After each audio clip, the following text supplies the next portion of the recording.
What we do here is try to fuse traditional elements of Cuban food into a presentation, a format that's appealing to a lot more than just Cubans, to Cuban Americans, to Americans, to Latins alike, and to anyone willing to try authentic Cuban cuisine in a contemporary, updated fashion. We play with a lot of sweet, salty combinations.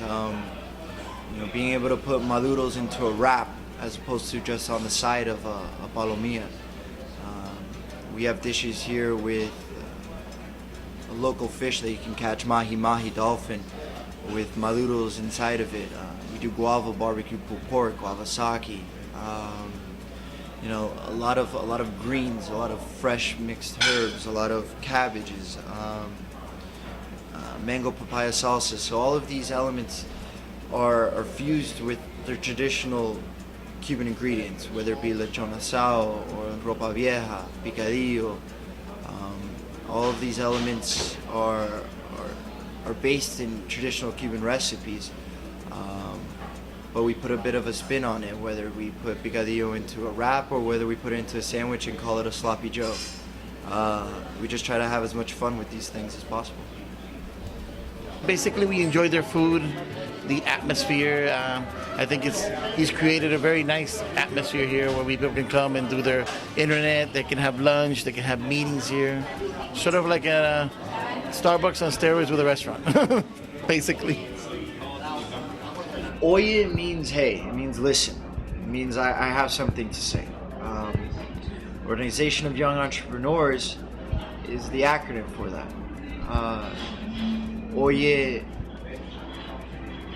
OYE can encompass something that I envision as a brand, and a brand to me is not something that people buy, not a product that they buy, but a culture that they become accustomed with, a culture that they assimilate into their own lives, a lifestyle.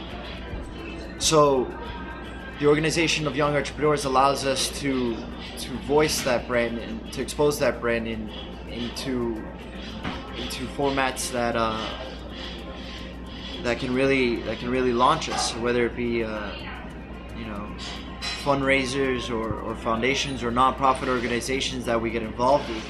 All of that is to create a proactive sense of wanting towards creating businesses and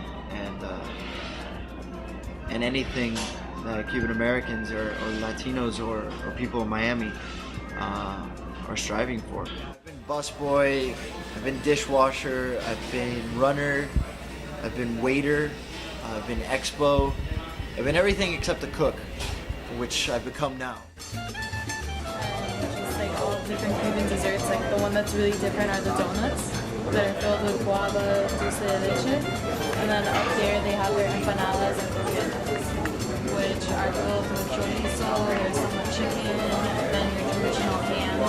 The empanadas are usually baked, and then in the afternoon they are fried.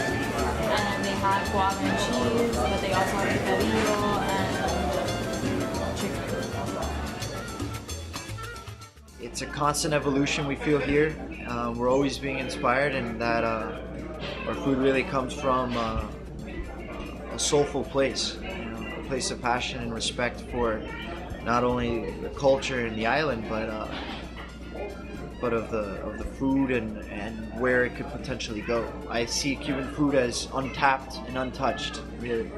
I see it as only being brought from one island to a bigger island, to the United States, but I think there's a lot that can be done with it, and I think Cuban food has only put its food in the door of a much bigger flavor profile or palate, and that would be an American palate.